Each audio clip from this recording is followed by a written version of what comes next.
사랑하는 여러분 반갑습니다. 1년이 시작이 된 지가 엊그제인데 벌써 발음이 좀 조심스러워요. 18일이 지났습니다. 오늘 18일째예요. 18일 동안 은혜 가운데 하나님이 인도하셨습니다. 오늘 함께 나누려고 하는 말씀의 제목이 사랑 때문에예요. 우리가 숨쉬고 있는 거 사랑 때문이고 이 자리에 와 있는 거 사랑 때문이고 하나님 앞에 이만하게 살게 하신 거 사랑 때문입니다. 그러니 우리가 하나님께 드릴 것은 오직 감사와 찬양밖에는 없습니다. 우리 그 감사와 찬양이요 나에게도 있지만 옆에 앉아있는 분들에게도 함께 있는 것이라 그 마음 담아 서로 인사하십시다. 와주셔서 감사합니다. 이럴 때 눈을 개슴츠레하게 뜨고 있으면 옆 사람에게 죄송하잖아요. 다시 눈을 똑바로 뜨고 주님의 이름으로 사랑합니다. 네. 이거 인사하면 굉장히 좋아들 하시더라고요. 제가 장로님 뵈니 밥맛이 납니다. 인사하시자고요. 예. 집사님을 뵈니 밥맛이 납니다. 밥맛 난다는 거 참 굉장히 의미 있는 인사예요. 밥맛 떨어지면 어떻게 되는 줄 아시죠? 죽어요. 밥맛 나게 하신 것 참 하나님의 큰 은혜 가운데 은혜입니다. 여러분 한번 생각해 보세요. 가시나무를 심은 화분이 하나 있고 장미꽃을 심은 화분이 하나 있는데 이 두 화분을 세워놓으면 사람들의 눈길이 어느 쪽으로 먼저 갈 것 같습니까? 물론 이제 아주 드문 경우로 가시나무를 굉장히 좋아하는 분들이 계실 수도 있어요. 그런데 일반적으로 장미꽃이 심겨진 화분에 눈길이 갈 거예요. 그러면 사람들이 장미꽃이 심겨진 그 화분 쳐다보는 게 장미꽃 때문일까요? 화분 때문일까요? 장미꽃 때문입니다. 아무리 화분이 보잘것없는 조그마한 것에 심겨져 있어도 장미꽃이 만발해 있고 그 향기가 진동하면요 장미꽃을 봅니다. 그러니 사람들이 쳐다본다고 화분이 의시될 일이 없다 그 말이죠. 우리 안에 이와 같이 보물이 있다 그 말입니다. 우리 질그릇이잖아요. 이 질그릇 안에 보물이 있는데 어떤 보물이냐? 예수 그리스도. 그러니 우리가 예수 믿고 난 다음에 뭐 조금 형편이 괜찮아지거나 아니면 조금 거룩하게 산다거나 아니면 내가 감사와 찬양이 넘쳐나게 산다 그러면 화분이 자랑할 이유가 있어요? 없어요? 없어요. 화분이 누구예요? 우리예요. 오직 우리가 자랑할 건 누구시냐? 내 안에 계시는 예수 그리스도. 그러니 2015년 한 해 우리가 오직 예수만 자랑하십시다. 오직 하나님만 자랑하고 오직 하나님께만 영광과 존귀를 올려드립시다. 사도 바울이 오늘 이 이야기를 지금 하고 싶은 거예요. 바울이 로마에 있는 그리스도인들을 방문하려고 합니다. 로마에 있는 그리스도인 방문하려고 하는 목적이 뭘까요? 본문에 보니까요 어떤 신령한 은사를 나눠주기 위함이라. 신령한 은사가 뭡니까? 복음이에요. 왜 사도 바울은 로마에 있는 그리스도인들에게 복음을 나눠주려고 하는가? 로마가요 건국이 된 이래로 로마는 그리스의 신들을 그대로 받아들여요. 그래서 로마 전역에서 수많은 신전을 세워놓고 그리스 신들에게 경배합니다. 그리고 거기 하나 더해서 황제 숭배를 강요하기 시작해요. 바울이 서신을 쓸 이 시점에요 황제 숭배 사상이 대단히 심하게 강조가 될 때입니다. 이제 몇 년 뒤면요 황제 숭배를 할 것이냐 말 것이냐에 따라서 살 것이냐 죽을 것이냐가 결정될 그런 지금 위기에 처해 있습니다. 그뿐만 아니라 이렇게 수많은 신들을 섬기기 때문에 오직 한 신만 섬기는 그리스도인들은요 로마인들이 볼 때 무신론자예요. 우리는 뭐 이 신도 좋고 저 신도 좋고 신발 공장 같은 그 로마에서 수많은 신들을 섬기는데 그런데 왜 너희는 다른 신들은 섬기지 않느냐? 무신론자. 그리고 로마인들에게 최고의 가치는요 국가였습니다. 로마의 국가, 로마 시민이라고 하는 것이 대단히 자랑스러웠어요. 그래서 국가를 최고의 가치로 여기는데 그리스도인들에게 최고의 가치는 무엇입니까? 하나님이에요. 하나님의 뜻이 최고의 가치예요. 그러다 보니까 로마 사회에 살고 있는 그리스도인들은 자주 로마의 시민들과 충돌을 일으켜요. 무력 충돌이 아니라 로마인들이 섬기는 신을 인정하지 않고 로마인들이 최고의 가치로 여기는 국가에 대해서 두 번째로 여겨요. 최고의 가치를 하나님이라고 해요. 불편해요. 그러니 로마에 있는 그리스도인들이 큰 고난을 당하고 있었습니다. 그런데 그런 고난 중에 있는데요, 이들을 가르쳐줄 교사가 있었는가? 교사가 없었어요. 예수님의 제자들은 대개 이스라엘 영역 안에서 활동을 했습니다. 해외로 나간 선교사가 될 만한 사도는 도마 한 사람뿐이에요. 도마만 인도까지 갔잖아요. 그러니 로마에는요, 교사도 없고 사도도 없고 성경을 가르칠 교사도 없어요. 그리고 또 한 가지 중요한 것은 로마에 있는 그리스도인들은 성경을 반쪽만 가지고 있었습니다. 구약 성경만 가지고 있는 거예요. 바울이 이 편지를 쓸 때에 이미 소아시아 일곱 교회와 고린도 지역에 바울 서신을 보냈습니다. 그리고 사도들이 서신을 적기 시작을 했어요. 그래서 이스라엘에 가까운 지역에 있는 그리스도인들은요, 사도들이 쓴 서신과 바울이 쓴 서신을 같이 가지고 있었습니다. 무슨 말인가 하면 예수 그리스도에 관한 복음의 소식을 알려줄 만한 기록이 있었다 그 말이에요. 그런데 로마에 있는 그리스도인들은요, 없어요. 그렇기 때문에 사도 바울이 그들의 그런 형편을 알고 너희에게 내가 신령한 은사 나눠주기 위해서 가야겠다. 복음을 전하기 위해 가야겠다. 로마 시대와 요즘이 그럼 많이 다른가? 아니요. 많이 다르지 않아요. 비슷해요. 로마는요, 이방 신들이 눈에 보이는 것으로 신전을 가지고 있었을 뿐이고요, 요즘 이 시대를 살아가는 우리에게는요, 눈에 보이지 않는 우상들이 대단히 많습니다. 하나님 한 분 외에 내가 집착하고 버리지 못하는 게 있다면요, 그게 우상이에요. 그래서 이런 것들을 우상이라 하잖아요. 우리가 명예에 집착하면요, 그거 우상입니다. 돈에 집착하면요, 그거 우상이에요. 자녀에 집착하는 것은요, 우상이에요. 여러분, 명예요? 그건 즐기는 것입니다. 집착하는 게 아니에요. 돈이요? 그건 즐기는 거예요. 집착하는 게 아니에요. 자녀들이요? 주신 하나님께 감사하고 자녀들이 나에게 있는 동안 그 시간을 함께 누리고 즐기는 것입니다. 그런데 그것에 집착하면요, 그때부터 우상이 되는 거예요. 로마 시대에 수많은 우상들이 있었습니다. 그들에게 복음이 필요했습니다. 요즘 우리에게 우상이 없나요? 아니에요. 대단히 많은 우상들이 있습니다. 우리가 하나님 이외에 다른 것에 집착하고 그것 아니면 살 길이 없다고 그것만 붙잡고 있으면요, 그게 우상이에요. 복음 앞에 서야 합니다.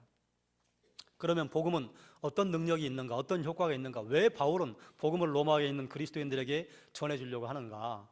그들이 복음을 들으면요, 그들의 믿음이 더욱 단단해질 것입니다. 우리가 복음 앞에 서면요, 더욱 든든한 믿음을 소유하게 될 것입니다. 그러면 구체적으로 복음에 어떤 힘이 있는가? 이 말씀을 함께 나눌 때 대단히 중요한 성경 구절이 16절과 17절입니다. 16절을 제가, 17절을 여러분이 읽겠습니다. 내가 복음을 부끄러워하지 아니하노니 이 복음은 모든 믿는 자에게 구원을 주시는 하나님의 능력이 됨이라. 먼저는 유대인에게요, 그리고 헬라인에게로다.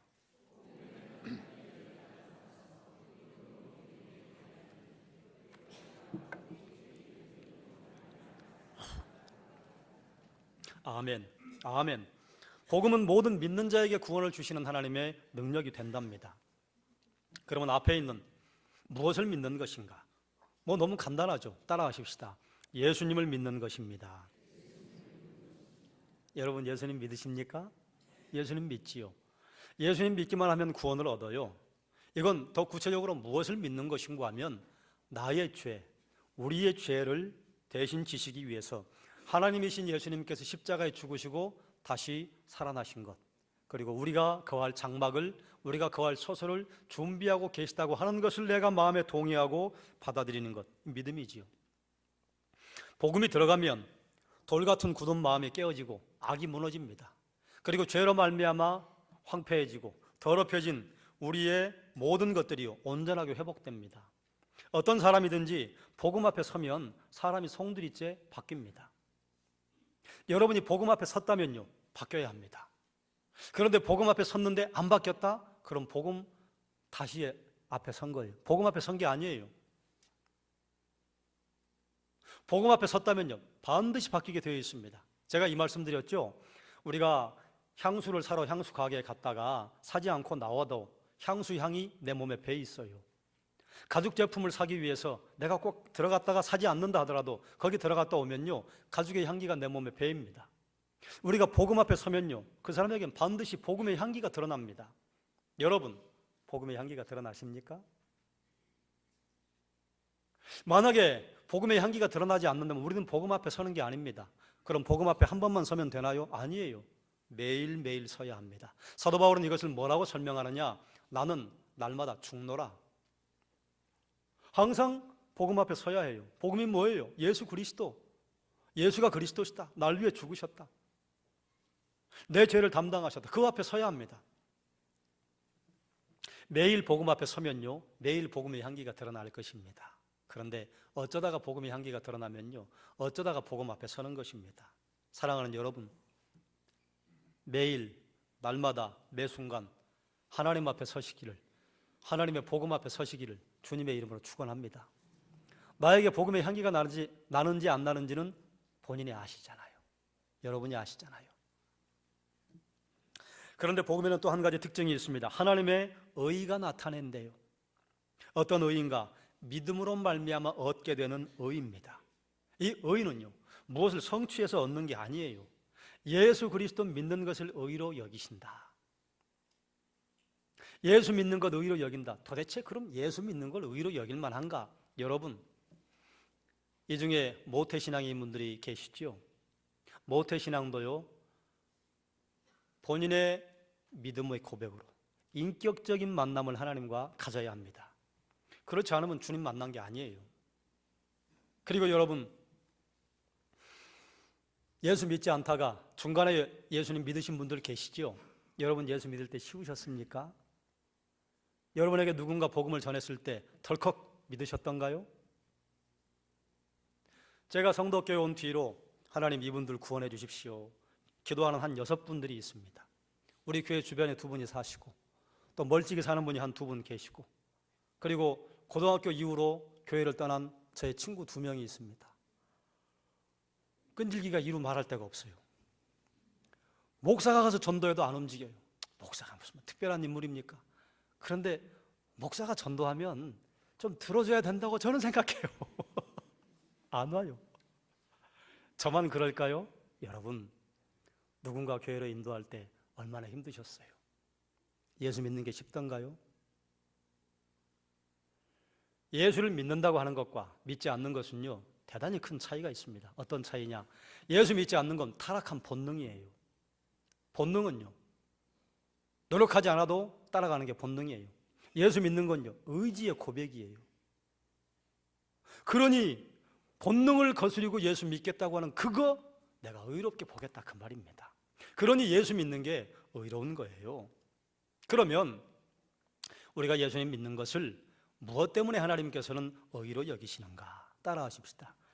예수님께서 우리 대신 십자가에 죽으셨기 때문입니다. 그래요. 이 사건이 있기 때문에요, 우리가 예수 믿는 것을 의로 여기시는 거예요. 그럼 이 사건 뒤에 무엇이 감추어져 있는가? 하나님께서 그의 아들 예수님을 화목제물로 삼으셨습니다. 화목제물이라고 하는 것은 하나님 앞에 지은 죄가 있을 때 그 죄를 고백하기 위해서 제물을 하나님 앞에 갖다 바치는 거예요. 그러면 그것을 하나님께서 흠향하시고 죄 없다 해주시는 것, 다시 깨어졌던 교제가 회복되는 것입니다. 하나님께서 인류의 죄악을 길이 참으시면서 예수님을 화목제물로 삼으실 때에요, 2가지 의가 드러나고 이루어졌습니다. 첫 번째는 무엇이냐? 하나님의 의예요. 2번째는요, 우리의 의입니다. 죄가 있으면 죄 책임져야 합니까? 그냥 지나가도 됩니까? 죄 책임져야 합니다. 그런데 대개 이제 우리 인간사에 죄의 책임을 지는 경우는요, 들켰을 때예요. 들키지 않았을 때는요, 지나갑니다. 예수님이 십자가에 죽으실 때 인간의 모든 죄의 책임을 지신 거예요. 그런데 이렇게 죄의 책임을 지신 것이 하나님의 의로움이에요. 그리고 우리가 그것을 믿음으로 받아들이는 것이 우리의 의로움입니다. 이해가 잘 안 되시죠? 이렇게 설명하면 이해가 되실 거예요. 미국의 법정에서 있었던 실화라고 전해져 내려오는 이야기인데, 어떤 어르신이 법정에 섰어요. 판사가 물었습니다. 어떤 상점에서 빵을 훔쳐 드신 것이 사실입니까? 예, 훔쳐 먹었습니다. 그러면 그게 절도죄인 것도 아십니까? 예, 압니다. 그런데 왜 남의 상점에 들어가서 빵을 훔쳐 먹었습니까? 제가 그거 절도죄인 줄 아는데 사흘 동안 굶었더니 눈에 보이는 게 없어서 그만 제가 저도 모르게. 이 말을 들은 판사가 한동안 말을 못했어요. 그리고 잠시 후에 선고를 내렸습니다. 할아버지는 명백한 절도죄입니다. 그래서 벌금형 10불에 처합니다. 돈 10,000원 되는 거죠. 근데 이 기록이 꽤 오래전의 기록입니다. 그러니 꽤 큰 돈이에요. 그리고 나서 다시 이야기를 했습니다. 제가 살고 있는 도시에 먹을 게 없어 사흘 동안 굶은 어르신이 생겼다고 하는 것 때문에 저는 책임을 느낍니다.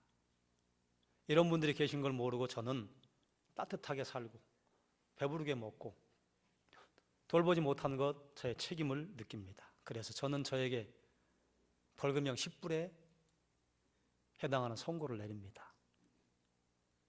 여러분도 만약에 동의하시면 벌금을 내십시오.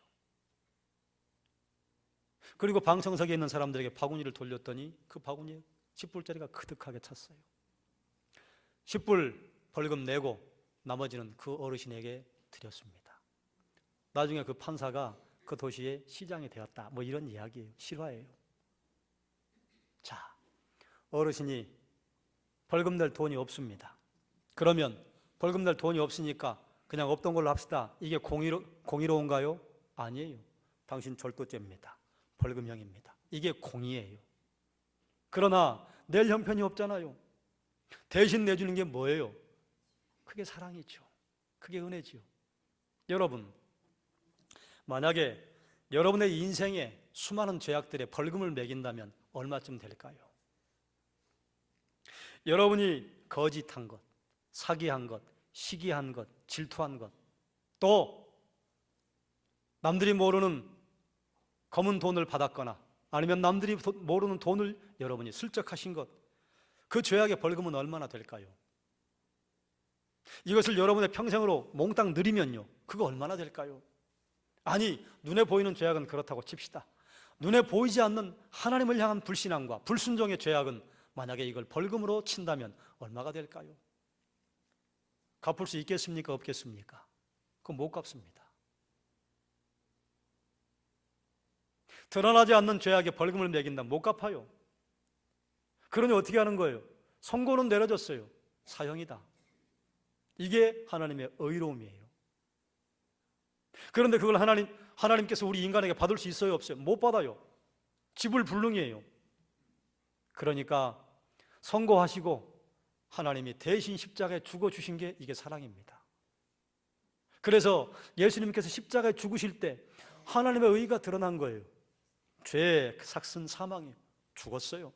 그런데 거기에 우리의 의를 하나 위에다가 얹혀주셨어요. 내가 이렇게 너희를 위해 십자가에 죽게 한 것, 이건 믿음으로 받아들이면 너희를 의롭다고 하겠다. 이게 의다, 그 말입니다. 예수님께서 우리 죄를 대신 지시고 죄값을 치르셨습니다. 이것이 하나님의 공의예요. 그리고 그것을 우리가 믿음으로 받아들이는 것, 그게 우리의 의로움이라. 그러면 하나님께서 왜 우리에게 의로움을 선물하시고 영생 주십니까? 죽도록 놔두면 되잖아요. 하나님께서는 왜 우리를 위해 예수님을 십자가에 대신 죽게 하셨을까요? 여러분, 저를 보십시오. 모든 부모님은 하나같이 자녀들에게 못 줘서 마음이 아프잖아요. 더 주고 싶잖아요. 그냥 빼주고 싶으면 내 속에 있는 거 다 빼주고 싶잖아요. 자식은 부모의 살과 피를 먹고 자라잖아요. 사실 그렇지 않습니까? 부모의 살과 피를 먹고 자라요. 그런데 그런 자녀 밉다고 하는 부모님 계십니까? 자녀들이 좀 머리가 커가지고 자기 혼자 잘 된 줄 알고 자기 혼자 나가서 잘 살아보겠다고 부모님은 안중에도 없이 불효하는 자식들, 마음은 아프지만 그 자식 천하의 몹쓸 놈이라고 하는 부모 보신 적 있어요? 저는 본 적이 없습니다. 왜 그렇습니까? 이유가 뭐예요? 사랑이라고밖에는 답을 할 수가 없습니다. 사랑하니까. 자녀들이 가끔 엄마는 왜 나를 낳았어요? 이런 말을 했다고 생각을 해보십시오. 얼마나 가슴이 무너집니까? 왜 날 사랑하냐고 물으면 뭐라고 대답을 할까요? 이유가 없어요. 이유 대답은 하나예요. 내가 너 낳았다. 내가 너 길렀다. 낳아주고 길러주신 그 정. 근데 사실 그것도 이유가 안 돼요. 왜 사랑할까? 낳아주고 길러주신 그것 때문에 부모님이 사랑이 끝이 없다면요, 날 낳아주시고 날 길러주신 그 하나님이요, 하나님은 날 사랑하시는 이유가 되는 것이죠.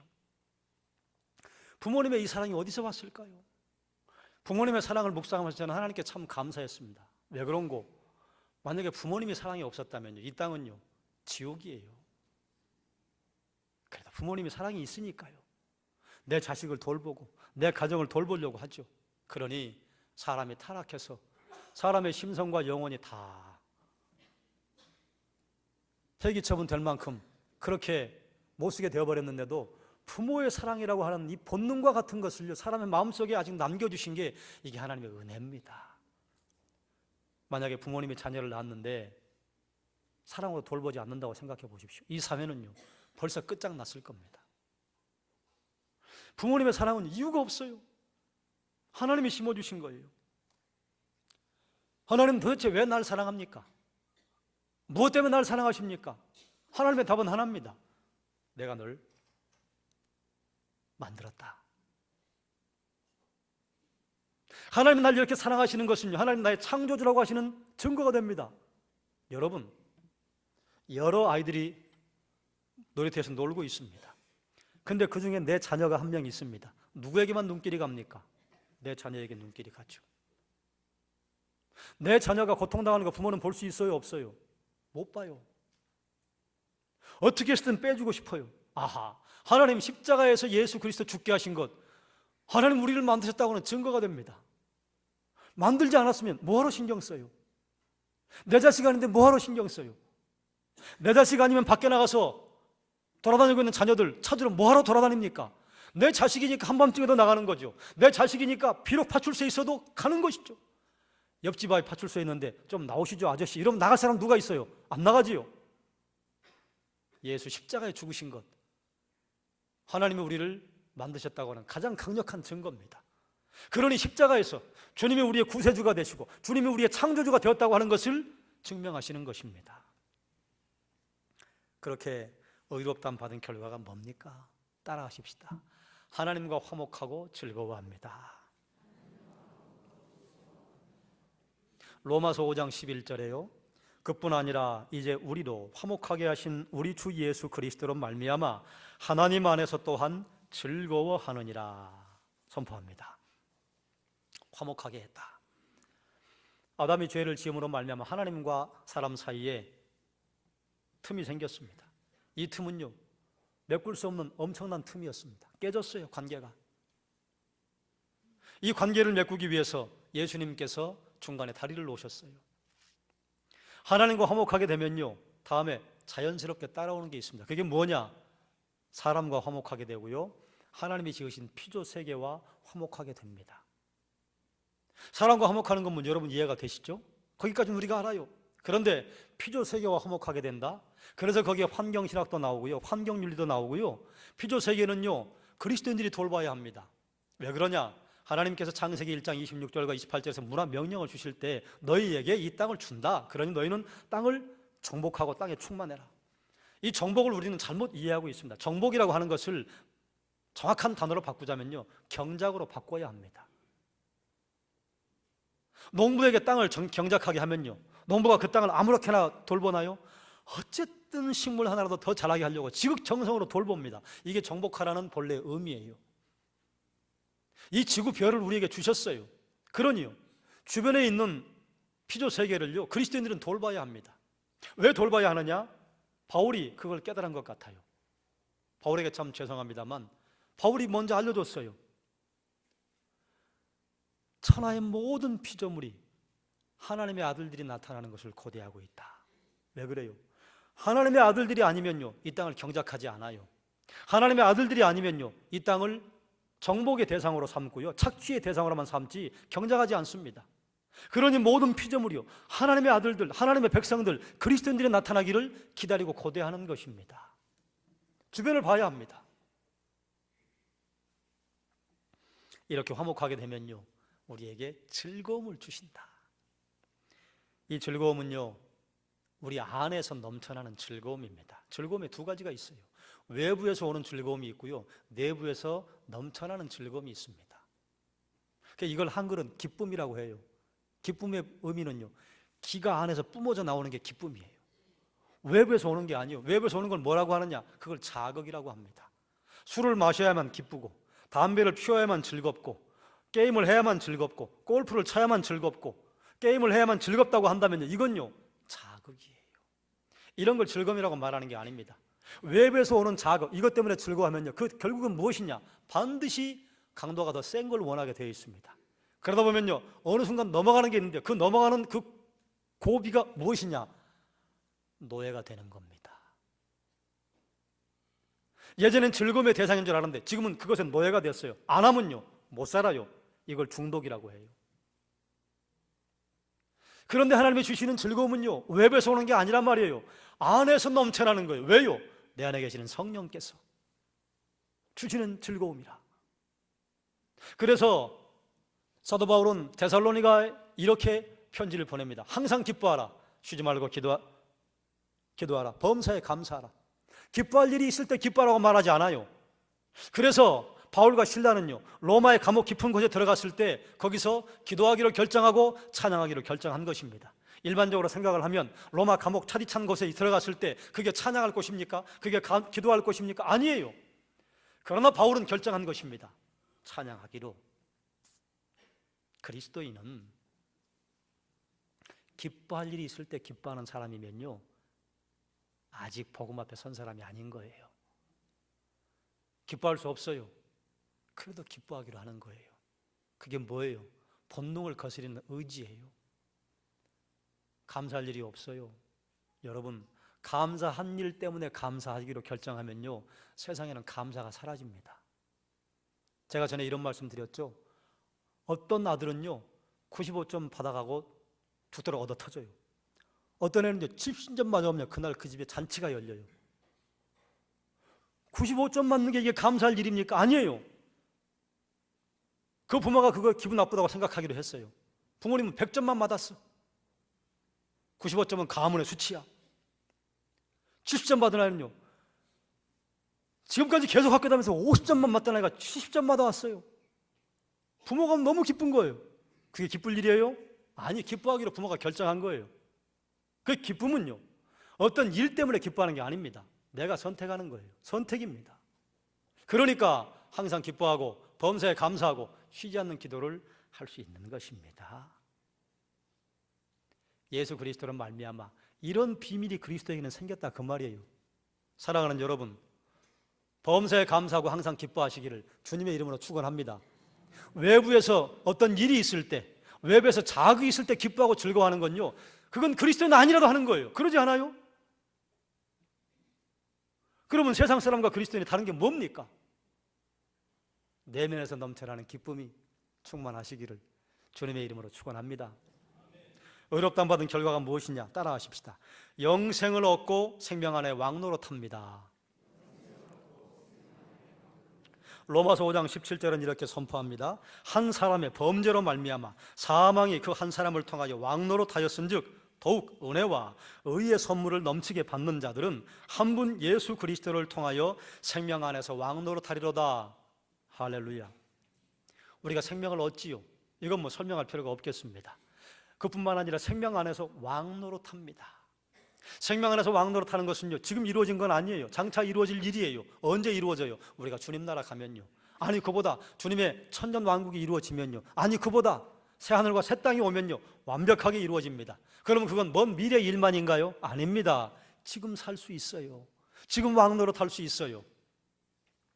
알렉산더 대왕이 가장 두려워한 그리고 가장 부러워한 사람이 철학자 디오게네스라고 여러분 아시죠?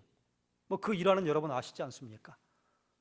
다른 사람들은 다 알렉산더에게 그냥 어떻게 좀 아첨을 해보고 손을 좀 비비고 그러려고 하는데 디오게네스만 허리가 펴져 있어요. 그러니 부러워하는 대상이 된 거예요. 알렉산더가 찾아갔습니다. 그리고 찾아가서 고개를 숙인 게 아니라 요청만 하시게, 내가 뭐든지 들어줄 테니까. 그럴 때 그런 말 했다잖아요. 다른 것도 없고 자리 좀 비켜줘. 자네가 햇빛을 맞고 있어서 내가 지금 어두워. 정작 알렉산더가 부러워했던 것은 내가 이렇게 큰 제국을 다스리고 있는데 자기는 못 다스려요. 그런데 디오게네스는 보잘것없는 사람 같은데 자기를 다스릴 줄 아는 사람이에요. 여러분, 세상을 다스리면 뭐합니까? 세상에 입신양명을 해서 관직에 오르면 뭐합니까? 자기를 다스리지 못하면요, 그건 말짱 헛것 아닙니까? 아무리 주변의 사람들에게 멋지게 보여도 가정을 다스리지 못하면 못합니까? 가정에 구멍이 나가지고 쪽박 깨진 것처럼 줄줄 물이 새는데 아무리 밖에서 철그릇으로 살아도 그 무슨 소용이 있습니까? 그런데 그리스도인에게는요, 자기를 다스릴 수 있는 능력이 주어진다 그 말입니다. 왕노릇 할 수 있어요. 자기를 다스리고 자기의 본능을 의지로 누를 수 있는 사람은요, 왕노릇 할 수 있습니다. 세상을 향해 두려워할 필요가 없습니다. 그러니요, 생명 안에서 왕노릇 하는 거요, 지금 여기서 내 것으로 살 수 있는 것입니다. 그래서 저는 여러분에게 여쭤보겠습니다. 여러분, 왕노릇하고 살고 계십니까? 여러분을 다스리고 살고 계십니까?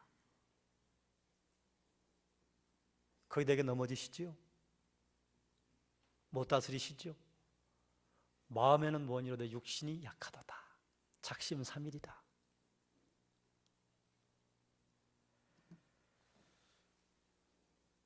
제가 여러분을 정죄하기 위해서 이 말씀 드린 게 아닙니다. 복음을 드리기 위해 이 말씀 한 거예요. 어떤 복음이냐? 여러분, 구원 받으셨습니까? 구원받은 증거를 저에게 좀 줘보십시오. 마음에 확신이 있지요. 그런데 이 확신은요, 때로는 완벽하기도 하고 흔들리기도 합니다. 내가 구원받은 증거가 무엇인가? 로마서 7장 21절부터입니다. 그러므로 내가 한 법을 깨달았노니 곧 선을 행하기 원하는 나에게 악이 함께 있다. 악이 있다 그 말이죠. 내 속사람으로는 하나님의 법을 즐거워한다. 이게 여러분이죠.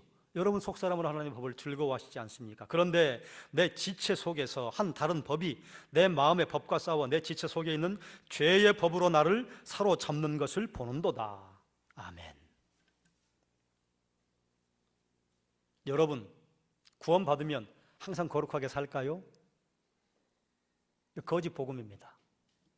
구원받았다고 함께 하나님과 늘 동행하고 항상 거룩하게 살지 않아요. 못 살아요.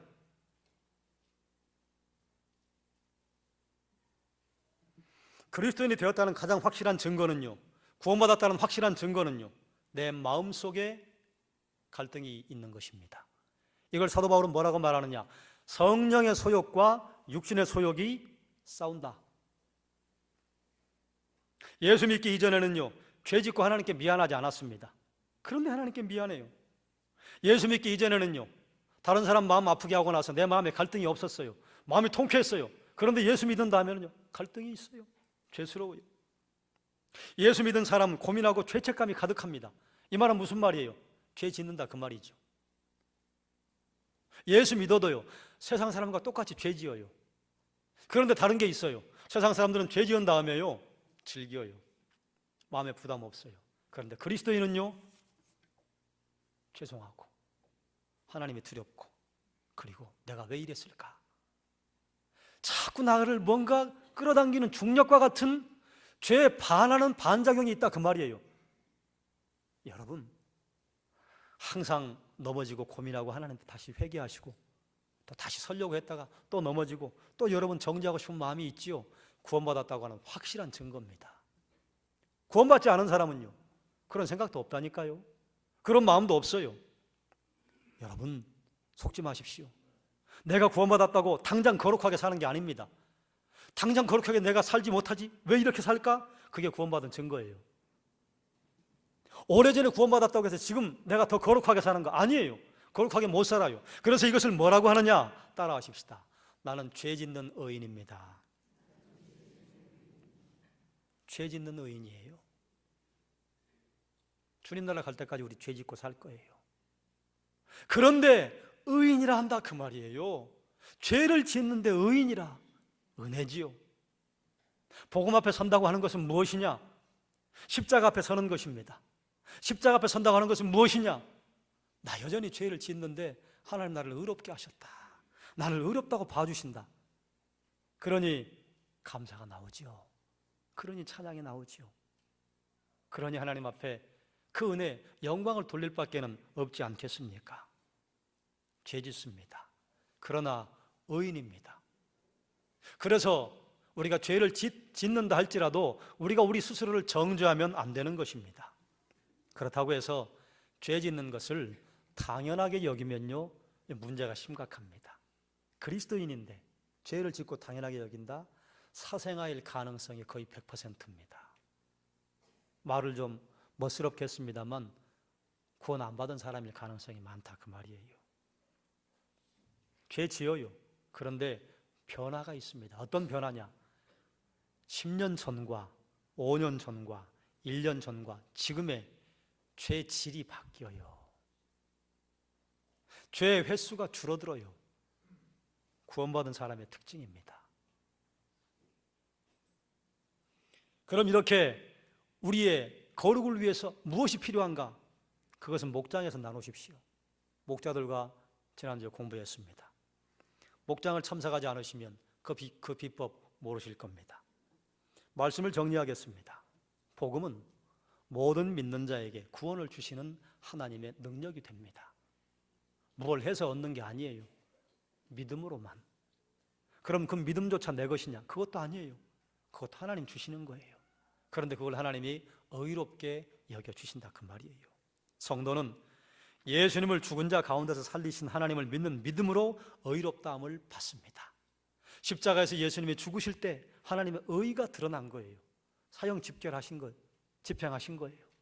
그러나 또 그것을 믿음으로 받는 우리에게요, 하나님의 의로움을 또 선물해 주셔서 구원을 주신 거예요. 우리의 의가 십자가에 함께 나타난 거예요. 의롭다함을 받은 성도는요, 하나님과 화목하고 즐거움을 얻게 됩니다. 그리고 생명 안에서 왕노릇하게 됩니다. 나를 절제하고 다스릴 수 있는 능력이요, 모든 그리스도인 안에는 들어있어요. 성령이 계시다 그 말이죠. 하나님께서는 왜 우리를 구원하십니까? 왜 우리에게 간섭하십니까? 왜 우리에게 관심을 두고 계십니까? 사랑하니까. 부모님의 자녀에게 왜 관심이 있습니까? 왜 관심이 있습니까? 사랑하니까요. 왜 사랑하는데요? 내가 너 낳았어. 하나님 도대체 우리를 왜 사랑하세요? 내가 너 낳았어. 내가 너 만들었어. 그러니 우리를 사랑하신다고 하는 것, 십자가에 죽으셨다고 하는 것은요, 하나님 우리를 만드셨다고 하는 창조의 가장 확실한 강력한 증거입니다. 성도가 구원받았다고 하는 확실한 증거는요, 우리의 거룩한 행실에 있지 않아요. 우리의 거룩한 행실이 얼마나 거룩해요? 얼마나 깨끗해요? 50보 100보죠. 때 묻은 거룩이에요. 불완전한 거룩이에요. 우리가 구원받았다고 하는 확실한 증거는요, 육신의 소욕과 성령의 소욕이 싸운다. 구원받았다는 증거입니다. 성도가 구원받은 증거는요, 예전에는 생기지 않았던 거룩에 대한 갈등이 내 안에 있다고 하는 것입니다. 죄와 거룩에 대한 갈등이 있다고 하는 것, 구원받았다고 하는 증거예요. 그렇다고 죄 짓는 것을 당연하게 여기는 것은 더 심각한 문제가 있습니다. 죄의 질과 죄의 횟수가 바뀌어야 해요. 주님은요, 그것을 이겨낼 힘도 우리에게 허락하셨습니다. 사랑하는 여러분, 복음 앞에 서시기를 주님의 이름으로 축원합니다. 십자가 앞에 서야 합니다. 그리고 내가 죄 짓는, 그럼에도 불구하고 의인이라고 하는 하나님의 그 선포 앞에 서셔야 합니다. 그래서 사랑하는 여러분에게 매일 복음의 향기가 드러나시기를 주님의 이름으로 축원합니다. 기도하겠습니다.